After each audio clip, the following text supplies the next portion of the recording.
Hello, Decode your Burnout fans, and welcome to another episode with me, Dr. Sharon Grossman. And today I have a very special guest. This is somebody that I have been waiting for a long time to share with you. His name is Arel Moodie, and he is a best-selling author and professional speaker who's spoken in 48 states and 5 countries to over 750,000 people while generating millions of dollars from his speaking business. He's also the TV host of Family Reboot on Disney Plus that's produced by Kelly Ripa. Arel is now the co-founder of Talkabout.com, a software tool designed specifically for professional speakers to get them the data they need and make it easier for event planners to say that they're going to book them, collect the leads, and all the things from the audience. So this is something that I actually use myself as a speaker, and it's been phenomenal. And so if you're a speaker, definitely look into it. We'll have that in the show notes. But that's not why we're here today. What we're here today is because Arel specializes in adult development theory, and I wanted to bridge his topic and our topic of burnout and really talk about the intersection of these two things. And so super, super, super excited to have you with us here today, Arel. So welcome. Oh my gosh. I just have to acknowledge how fortunate I am to be on this podcast with you. And I don't say that just for platitude's sake. We have been trying to schedule this and you have been working. So my goal is to give the most impactful and meaningful content that I'm hoping will give insights that people probably may not be aware of in this episode. So I cannot wait to dive into this with you, Sharon. For sure. So where we typically start is I always ask people when they come on if they have a burnout story that they want to share. So Arel, have you ever burned out? Yeah, so I think any high achiever who has not burnt out, they're doing it not I don't want to say they're doing it wrong, but they're not following a very normal trajectory. So maybe that's why they're listening to your podcast to prevent or fix it. So for me, my burnout story came I have different phases of it, but one of them was in particular where I was trying to manage too much. I was trying to do about 2 or 3 businesses at the same time in my mid-20s. And I started having breathing issues. I was in my sleep. I was convinced I had a medical condition of some sort. And I went to the ear, nose, and throat doctor. And I was like, I'm having these challenges with sleeping. I felt like I'm not breathing. I feel like I'm waking up. I think I have like sleep apnea or something like this. And they ran all these tests on me. And the doctor was like, you don't have sleep apnea. It's just stress. You've got to learn how to manage your stress. And I remember kind of feeling like, trying to be all things to all people and hit all these goals led me to ultimately not achieving really anything that I wanted. I was in my mid to late 20s at the time. And it felt like the medical condition, which was no condition, I guess it was, psychosomatic or whatnot, but the cause of stress, which is a real hormone, of course, was my wake up call, because I thought, like, what if I stop breathing in my sleep? And it wasn't sleep apnea, it was stress. And then I started reading up all on how bad stress is. So for me, the burnout showed up in like a physical sense of almost feeling like I was, exhausted, never rested, and, feeling like I was asphyxiated in my sleep. That's my burnout story. And then I had to say, all right, let's go, look at what's really important. Let's carve things out. And now I think throughout my life, it's not that I haven't added more things on. I've learned how to understand how I show up when the stress shows up versus just, going into the red zone, which is like so many of us high achievers just push, don't eat, don't sleep, push. It's unsustainable. So stop white knuckling it is what you're saying. White knuckling it. Yeah. Just, I do think in a weird way, like this is weird advice to give, but I think you kind of have to push yourself to the point sometimes when you burn out, not in like your 40s or 50s. I think like this is like a 20-year-old game, right? Like you've got to see how far you can go so that you know how to dial it back appropriately. I think there's a beautiful balance of pushing myself past my perceived limitations, but also not hurting myself along the process. So, if you're listening to this in your 40s and 50s, don't do that. If you're listening to this and you're in your 20s, go hard, but don't hurt yourself. But discover what your limits are so that you can play within your perceived or real limits. And that is actually advice that we don't hear very much from people, right? It's like push yourself to the brink of burnout practically maybe not that far, but almost there, so that you just know what you're capable of, but only if you're young, right? Like that's kind of the formula you've shared with us Yeah, no, today. I would like if you're like, oh, but I'm listening to this and I'm 40 and I'm 50. I was like, yeah, like that's not the time to be like, that's a 20-year-old's game. Like, and knowing kind of where you are physically in the game, a 22-year-old, and I'm not a medical doctor, so I don't want anyone to take this as medical advice, right? Like, but conceptually, when we're 22, our ability to bounce back and recover is a little bit different. Obviously, there's lots of challenges and things that show up for people. So I want to take into consideration and respect that everyone is biodiverse and different. But to push yourself and know what your limits are, to then be able to go, here's where I'm willing to play and when I'm not willing to play, you know it from data and from experience and not from just perception, which sometimes I think we limit ourselves on perception at times.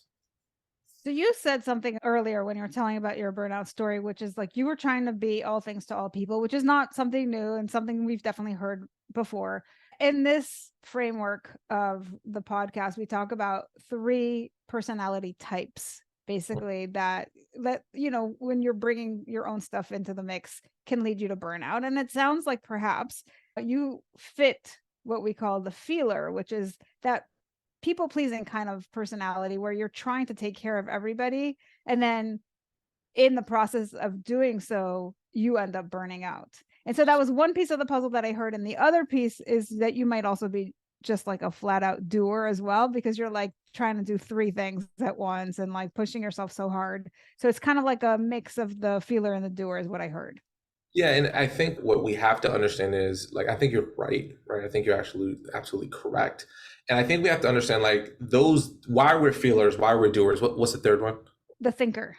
Thinker, right? So I think an interesting question to pose is why. Like, so through a lot of deep work, one of the things that I've discovered is that the reason I was a feeler is because I had this fear of letting people down. And if I go back into this like early form of my childhood, I realized there was an exact moment where I created this belief that I am not allowed to let anyone down. So I think when we discover our kind of personality type of feeler, thinker, or doer, there's a beautiful next level, which I'm sure you help people with to get to, well, why have you chosen that? Like, why have you responded in that way? And if you can get to the root of it, you can go, oh, the reason why I keep saying yes is because I don't want to let people down, because when I was a kid, I didn't want to let my dad down. And this has nothing to do with my dad and me. This has to do with me in this situation. Now I have the ability to kind of let go of it. So for me, discovering that fear of letting people down and where it originated from allowed me to be a little bit more comfortable with saying no, which is where if you're a feeler, that's like the worst thing in the world to say no. But why do we hate to say no? Like, I think that's a very unique individual and why folks should, work with a trained professional like yourself or bring in a speaker like you that can give unexpected insights into ourselves that can free us from decades long, imprisonment that we've created for ourselves. Yeah, and you know a lot about this because you talk a lot about adult development. So you understand that there are these root causes, and that's exactly why I talk about this stuff, because I feel like otherwise we're talking about burnout in this very one size fits all format where it's like, oh, just, take it easy and do some self-care and everything will be great, or take a 2-week vacation and, come back and relax. But really, I'm talking about the personality aspects that you're bringing to the table. And yes, we want to understand where they come from, because those are actions that are fed through our belief system. And those beliefs come from earlier life experiences. So your topic very much fits in here. And I'm like so excited to jump into that. But before we do, Mm. I've got a quick quiz for Let's you. go. So I expect to fail. So let's see where we go. So, Arel, where did we first meet? Where did we first meet? Ooh, it's not going to be an NSA event, is it? Nope. It's where? Now you got me going. Where did we first meet? So you're not going to remember this, but you've been in this circuit of speaking forever and a day. And you started out in schools, like in universities, talking about entrepreneurship. Yeah, that's right. So I'm going to take you way back, way back. So when I was an undergrad, Mhm. I attended a one-day event from my university on entrepreneurship. And guess who the speaker was? What university? Florida Atlantic University. FAU. Yeah, Yeah. I'm assuming you're gonna say it was me. I'm assuming you're gonna say it was me. Was that's it me? it. Yep. Well, wow. So now we've just shown how old I actually am, right? Now we're like, this guy, You showed how old I am too. super old. Okay. Number two, that's amazing, by the way. I can't believe you've never brought that up to me. You waited for the podcast to drop I did. amazing gem. How could you not tell me? That's amazing, Sharon. That's amazing. So we go way back and you didn't even know it. Look at that. Yeah, no, I mean, that was incredible work we did back in the day to get more people, interested in going after their dreams. So, in a very beautiful way, full circle moment, seeing you going after your dreams and achieving your business Yes. goals now. I'm going to text my previous co-founders and partners and tell them all about Sharon Grossman. Awesome. So let's get into it because I know our listeners are dying to find out more Yes, I can't wait to talk about about it. this adult development theory. And so start us off by maybe just briefly explaining the key principles of adult development theory and how it relates to, if you can, the experience of burnout.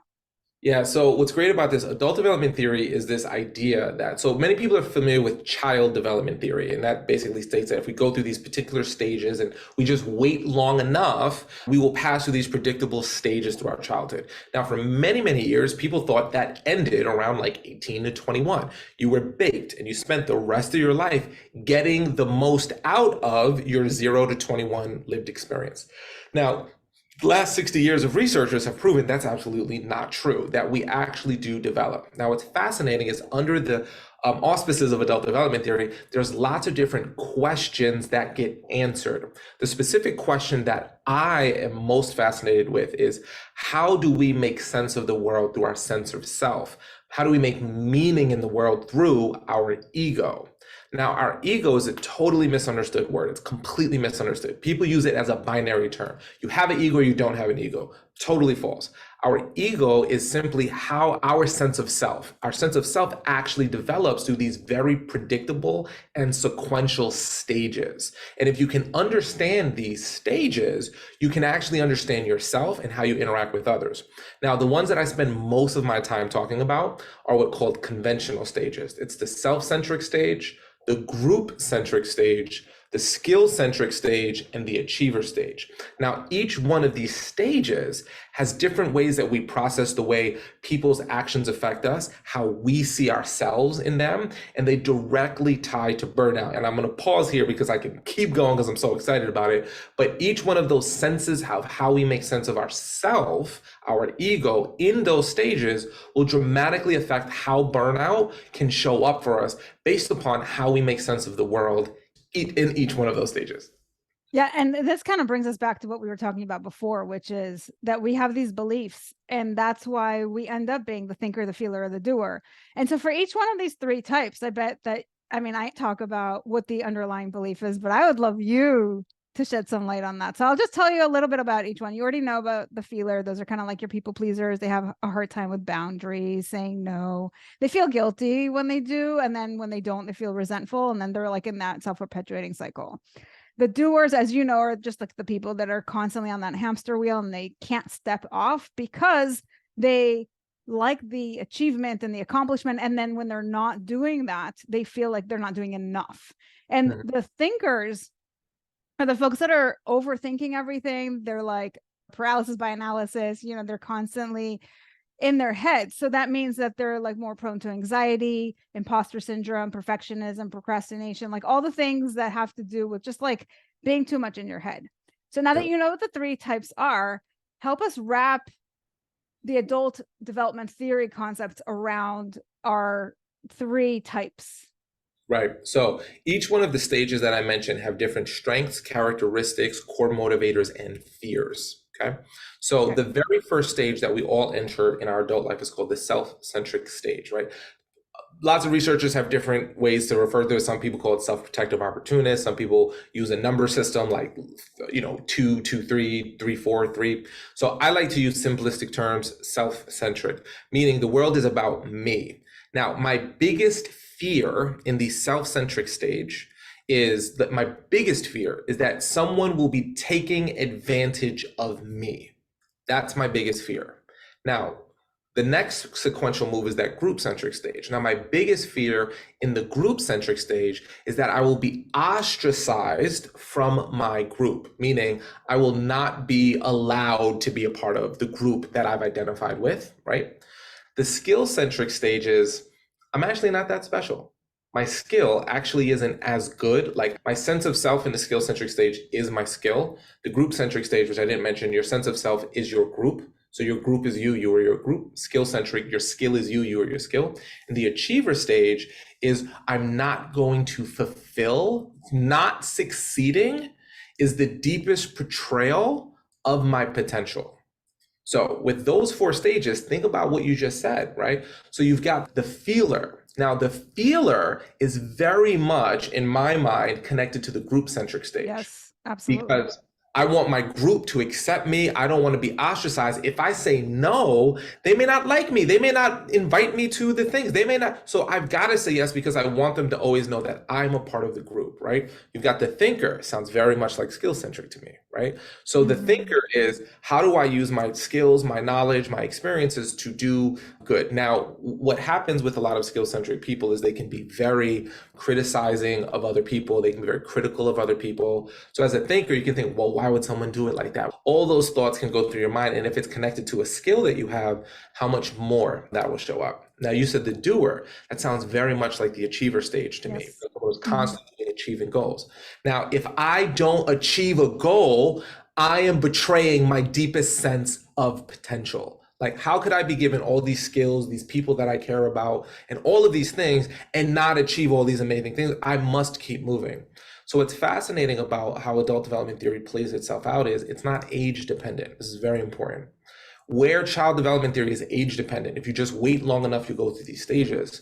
There's something called horizontal growth and vertical growth. Horizontal growth is you can grow in one of these stages, say the skill-centric stage, your whole life and then die. You don't have to vertically grow into the achiever stage. So a lot of times what happens when people burn out is they're actually experiencing potentially a growth edge. I mean, they're moving from one stage to the next, where the group is no longer the self-identifier as much as the skill is, or maybe the skill isn't as much of a self-identifier as the goal achievement is. And sometimes burnout is actually kind of like that phoenix burning into the ashes and being reborn. And sometimes, so you're vertically growing, or sometimes it can be in horizontal growth where you're failing to meet your own standards and values within that stage, and it's like miserable. So if you look at those top 3 stages, group-centric, skill-centric, and achiever, you can see how the feeler, the thinker, and the doer match up to those top 3 conventional stages. Yeah, that fits beautifully. And I understand that these are the fears that are driving the behaviors.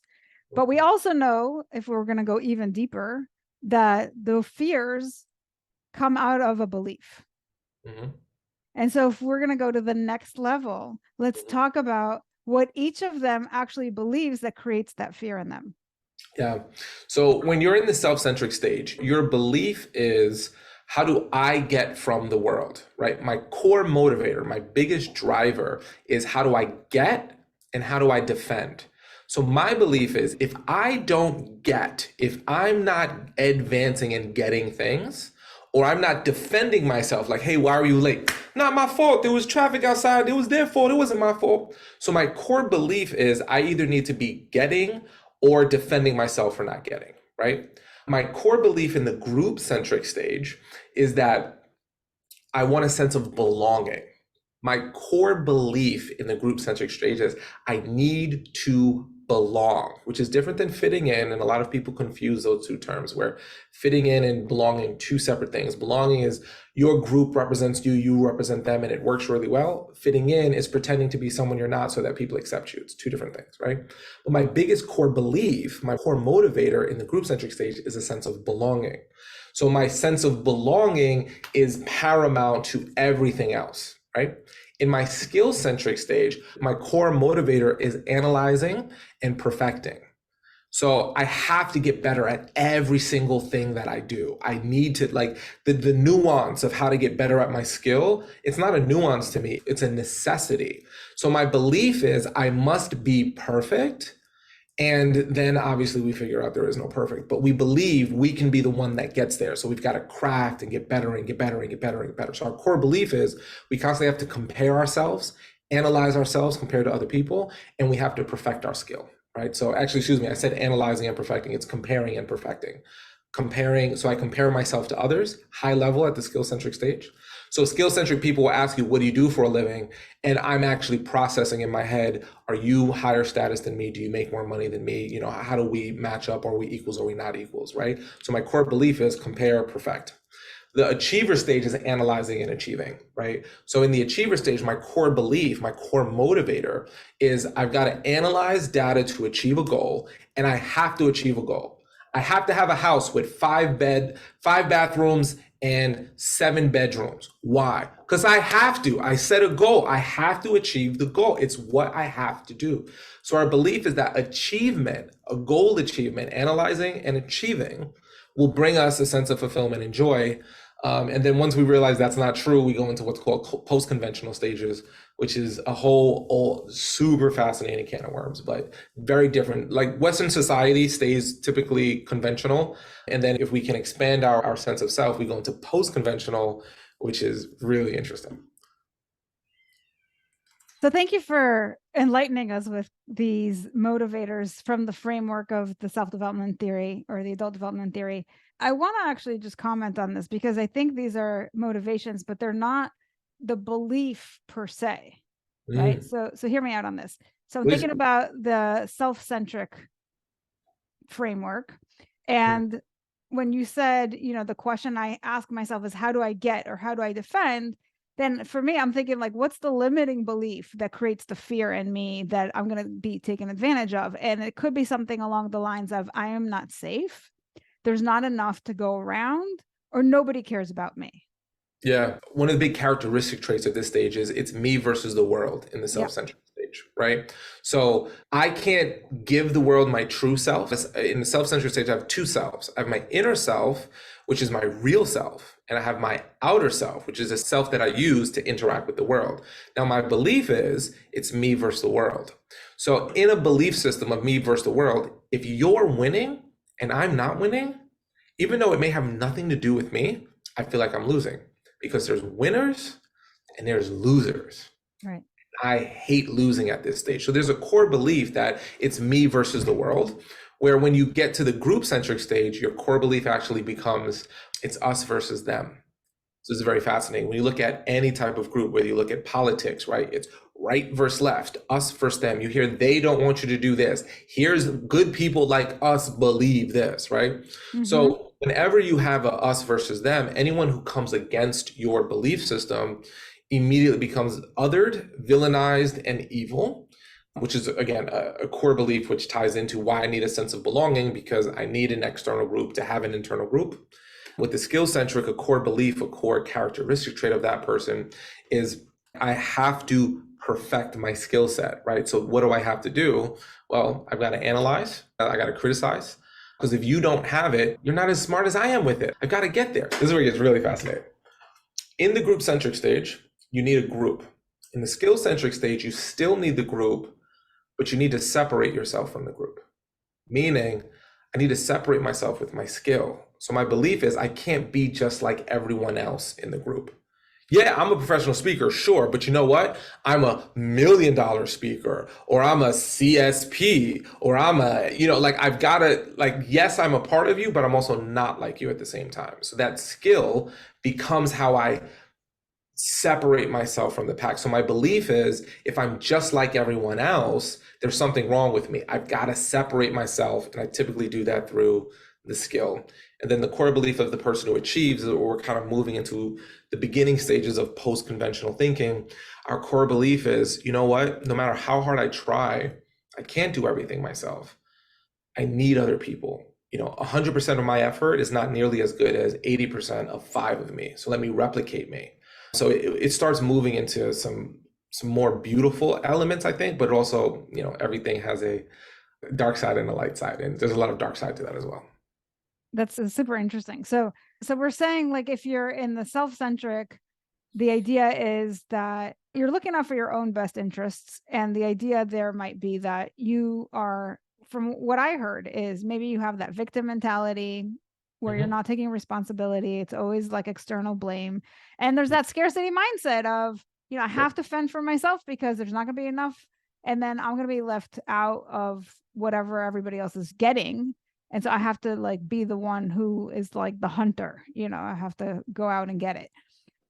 So you mentioned with the group one, there's this need to belong, and the fear is that you're going to get ostracized. And we said this is kind of like the feeler. And I like to think of the feeler as somebody who perhaps believes deep down inside that they're not lovable. Mm-hmm. Mm-hmm. Right. And that's why they have to overcompensate by doing as much. And we've all seen these people who give away the farm, and you ask them, well, why are you doing that? And they're like, because I want people to like me. Right. And it's like, well, they're not going to like you for all the things that you're doing. Like, that's not really like a friendship. Right. So we know these things, right? We talk to kids even about that at school and things like that. But I think that's a core limiting belief that people have of like, whatever I have is not enough. So I have to like do more to take care of other people, and then everything's going to be okay. And there's different versions of that. Like, I think a lot of times it's about control, right? So it's like, if we've seen like people who grew up in families where maybe something was wrong, by either taking care of everybody as the feeler does, or by perfecting everything as the thinker does, then it's like, then everything's going to be okay. If I could just be the perfect child, then mom's going to get better. She stopped drinking, and everyone's going to heal from their diseases, and like, we're going to be a happy family. Right. So this is kind of like I know we're talking about adult stuff, but like, I think it starts really early. I think that, the stage theory gives kind of a framework for how to understand how we make sense of the world. But then we have so much unique individuality of how we then. So for someone who goes, I've got to take care of myself, they may see that as, I have to make as much money as possible. Where someone else may say, hey, I have to take care of myself. I don't want to even work. I want to just like be kind of like a vagabond, and like, it's all about my joy and happiness. And I'm just going to like cruise the streets of Yes. Santa Monica. So the individuality of how we choose to express the way we make sense of the world is so much in alignment with what you're talking about, because some people will take on, well, I'm not lovable because like I never got my, dad's approval when I was a kid. So now as an adult, I've got to, work really, really hard to prove that I'm a tough guy because my dad never felt like I was tough enough. And, that's the, uniqueness of what it means to be a human. And I love that you showed the two extremes, because I feel like people burn out when they're doing too much, but also when they're doing too little, because they're not challenged, they don't have a sense of purpose, they're bored. And that in and of itself can lead people to burnout. We often don't even think about that as burnout, but it happens. It's like a numbing, so I think we tend to think of burnout as this like staccato, sporadic, energistic state. But if you're kind of numb, where it's like, I'm not doing anything, and now I don't even have the energy to do anything. It's kind of like you're It ending kind in of mimics depression, right? When you do right. less and you just like can't get yourself out of bed, and you're like, what's the point? It's That's just right. kind of same everything every day, that sort of thing. One other thing that's been interesting as I've been working with my clients who tend to be like super high achievers is there's this theme that's been coming up, which is a lot of them are doers, and they've driven themselves super, super hard. They got burned out. And then when we kind of explore that a little, what's come up is that a lot of them grew up with nothing. Mhm. And so at some point in their childhood, they made a decision, whether it was conscious or not, that they were going to change their circumstances, that they were not going to raise a family the way that they were raised, that they were going to create wealth and be successful. And that's why they're so driven. The problem is that you never actually know when to stop, like when it's enough, when to feel good about what you've attained, because you're so used to just being on that treadmill that you forget why you're on it. Can you speak to that? So here's what's fascinating. What's on the other side of achiever? So I kind of referenced the post-conventional stages. Now here's what's fascinating. On the other side of the achiever is what's called self-questioning. The self-questioning stage is when you actually do a lot of these thoughts of, why am I so driven in the first place? Why do I even care about this? Who wanted this house? Why do I even want this job? Is this something I want? Is this? So you actually go through this phase where you question everything. You question, do I love this person? Do I not love this person? Do I want to, have a beard, be bald? Do I want long hair? Like literally every single thing becomes in question, because if you actually achieve enough goals, the belief in the achiever stage is, once I achieve this, I will feel complete, whole, successful, great, all these things I thought I would. And then what always, well, not always, but typically always what happens is when you get to the level of achieving them, you realize, where's that Shangri-La feeling? So then you go into self-questioning stage, and self-questioning is where you question, why do I even care about this? Why is this even important? And for some people, this may sound like a midlife crisis, or it might sound like a, loss of self, but in reality, you're questioning yourself to get to the next stage, which is called self-actualization, where you're actually who you are because you say you are. And that's not even the end of the ego development journey, but it's a fantastic one if you can get there.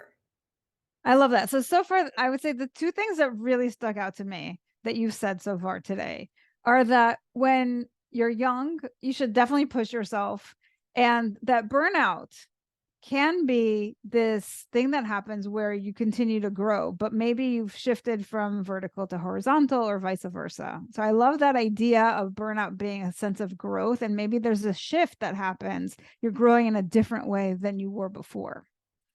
And the second thing is this idea of questioning everything. And this is what I see with clients who finish working with me and they're like on the other side of burnout. And then they're like, where do I go from here? Because like now I feel better. I feel like I'm engaging in life. But what they realize is they've spent so much of their time, energy, everything at work for so many years that they're like, I don't even know who I am outside of work. And what you're talking about with the idea of self-actualization is exactly where they want to go next, right? So I think there is this very cool thing that happens where we're so in it that we sometimes think like we can't get out, or that if we can slow down, then what are we going to do with all this extra time? I don't even know, because I'm so used to just doing this one way. And then when we burn out, it gives us that opportunity to shift. And when we shift, it gives us that whole new identity that we get to develop outside of work. Yeah, I think in a very strange turn of words that I'm going to say here is, sometimes when you're hitting burnout and you actually get the right support and the right help through that burnout, literally coming out of that is that next version of yourself. One of the things that I love about this ego development journey and adult development theory is the research shows that these stages are sequential and predictable. So what that means is, let's say I'm in the group centric stage and I burn out. Well, now it might be, well, you know what? Who I've been as a group centric person needs to evolve into the skill centric stage. I've been doing everything everyone wants me to do. I've been following their rules. I've been doing everything like I'm supposed to, and I'm still not getting what I want. I burn out, and then I go, you know what? I got to develop that skill. Like, what brings me joy? What's the thing I want to become best in the world at? Then you can do all that. Then you can burn out there. Then you go, well, you know what? Maybe I'm making it too much about me. Maybe I have to make it about, others and helping others achieve and like achieving bigger goals. And then you achieve, then you burn out there and you go, well, what am I doing this all for? What's the whole point? Like, what's the point of having $1 million if my spouse doesn't like me? What's the point of having $1 million if I didn't get to take my kids to the park? And why am I doing all this? Is ridiculous. So you burn out and you self-question. And then after you self-question, you get to self-actualization. Here's what I care about. Here's who I am. This is what's important to me. So each time burnout shows up with the right support and the right guided way to get through it, on the other side of it probably is one of your biggest blessings. So for anyone listening to this going through burnout, the other side of it has the potential to be the best thing that's ever happened to you. And if you hold on to that, it's not as emotionally devastating because, on the other side of this, I am going to be so much better. It doesn't happen alone. Like, some people are lucky and they get there, but typically we need the right bump at the right time from the right person with the wisdom to help us get there. Love that. So I'm sure that there are people listening to this that are like, I want to learn more, especially about the post stages that we didn't really go deep on. I know I'm fascinated. So first of all, what's a good resource to learn more about adult development theory? Yeah, so the best one that I can recommend is the person that I studied with, Dr. Suzanne Cook-Greuter, has written this incredible research paper. It's a white paper. It's readily available on the internet called 9 Levels of Increasing Embrace and Ego Development, Post-Autonomous Ego Development. It's a very academic piece of work. It's phenomenal. It explains all of the stages and all the post-conventional stages. So Dr. Suzanne Cook does incredible work. There's a woman named Beena Sharma. She has an incredible group called the Vertical Development Academy, which is all about diving into the post-conventional world. It's all about diving into this post-conventional work and how do we grow and evolve our consciousness and our sense of self. So those are two of, the OGs, the really, really intelligent people. And I have a website called adultdevelopmenttheory.com, which has like a lot of great information on it as well. But those two people are like, those are the Michael Jordan, Magic Johnsons of the game, Yeah, I hear you. So we will link to all of that in the show notes.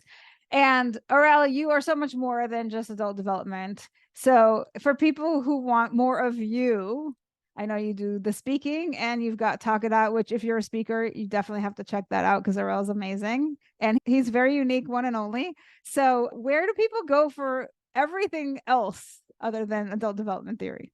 Yeah, so, you might see my name, it's Arel Moodie. The wonderfulness and the horrificness of my name is that one, so many people say it wrong, but of course Sharon said it correctly because she's the best. But I'm also the only Arel Moodie in the whole world. So if you jump on LinkedIn, if you jump on Instagram, if you jump on Facebook, X, Twitter, whatever it's called nowadays, you can find me there. And I like to do introspective posts. I like to talk about this work. Sometimes I just post fun stuff with my kids, so bear with those posts. But that's the best place to get more information. I would recommend personally LinkedIn.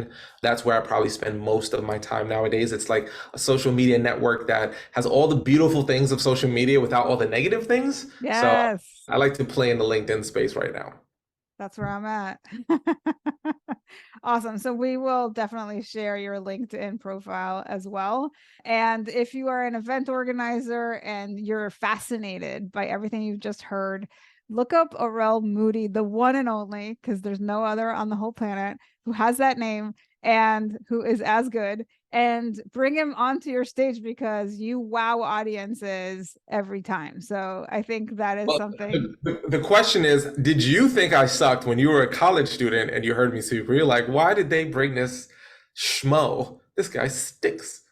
Listen, if you're a schmo that I can remember 20 some years after I've seen you, I think you did pretty good. I'll take it. I'll take it. We got cosign by Sharon right here. You heard it first, the cosign of Sharon Grossman. I want to put that all over my website now. There you go.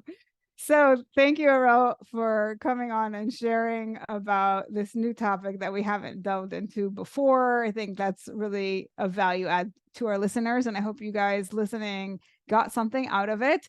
For all of you thinkers out there, what did you think of the show? If you are a feeler, how did hearing this make you feel? And for all of you doers, what are you going to do based on what you've heard? Now, regardless of what your personality code is, my goal is to spread the word that burnout is a unique experience. And by decoding it, you can find solutions that are equally unique to you. Help me spread this message by subscribing to the show on Apple or Spotify and leaving us a review, telling us what you think, feel, or do differently because of the show. If you're watching us on YouTube, you can also leave me a comment or questions to answer in future episodes. And please recommend the show to anyone struggling with burnout. If you're ready to take the next step with me to DYB, go to decodeyourburnout.com, and I will see you right back here next week. Bye, everybody.